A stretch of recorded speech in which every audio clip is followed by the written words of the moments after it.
So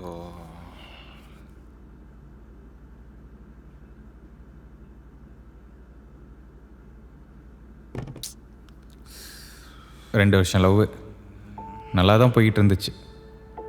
திடீர்னு சில changes பார்த்தேன் அவள்கிட்ட. பேபி மீட்டிங் முடிஞ்சுதா, எப்போ வந்து உன்னை பிக்கப் பண்ணட்டும் அப்படின்னு ஒரு மெசேஜை நான் பார்த்துட்டேன். அன்றைக்கி நைட் நான் ரூமுக்கு வந்தேன். அன்றைக்கி நைட் எனக்கு என்ன நடந்துச்சுன்னா,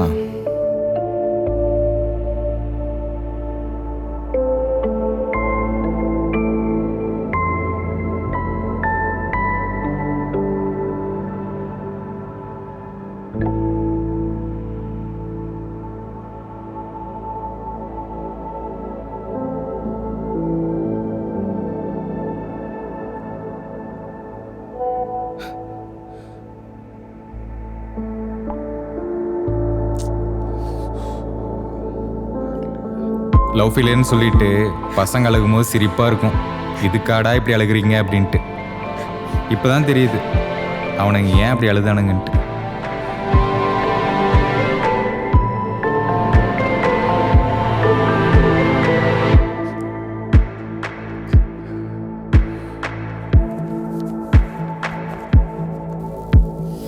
நீ சொல்லு, நீ வந்து சொல்லிட்டு வை.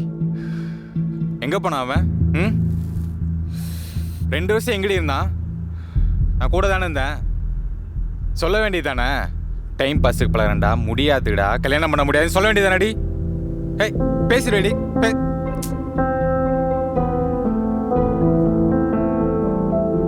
ஏய் பேசிட்டு வை.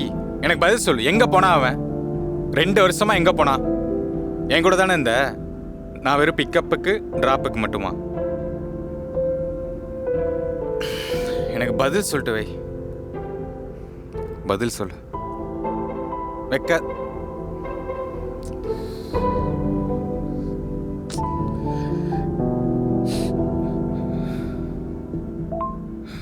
எல்லாமே சரிதாண்டி. அவன் வந்தான், உனக்கு பிடிச்சது, போன, ஓகே. முன்னாடியே சொல்லியிருக்கலாம்ல, எனக்கு வந்து செட் ஆகலடா, வேணாடா, இதில் வேற கல்யாணம் பண்ணிட்டு உன் குழந்தைக்கு இந்த பேரை வைக்க போகிறோம், நம்ம குழந்தைக்கு அந்த பேரை வைக்க போகிறோன்ட்டு, இதில் வந்து ஹிந்துவில் பேரை வைக்கக்கூடாது, கிறிஸ்டினில் பேரை வைக்கணும். இப்போ வந்துட்டு ரிலீஜியன் ப்ராப்ளம், கிறிஸ்டின் ப்ராப்ளம், முஸ்லீம் ப்ராப்ளம்ன்ட்டு. இப்போ எங்கே போனாங்க அம்மா அப்பாலாம்? எனக்கு நீ பதில் சொல்லிட்டு நீ என்ன வேணா பண்ணு, கல்யாணம் பண்ணு, அவன் கூட கூத்தடி, எங்கேயோ. எனக்கு பதில் தெரியணும்.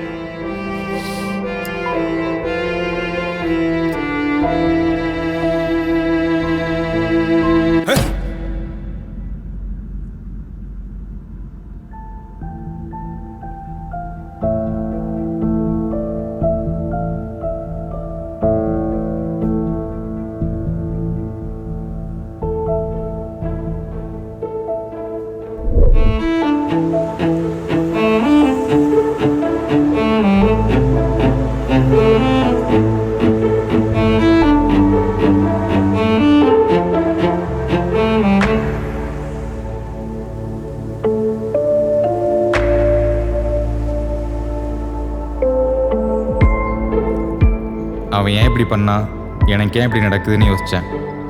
அவளுக்கு பிடிச்ச மாதிரி அவள் போயிட்டா, நம்மளும் அதே நினச்சிட்டு இருக்கக்கூடாதுல்ல. என்ன நடந்தாலும் சரி, life has to move on.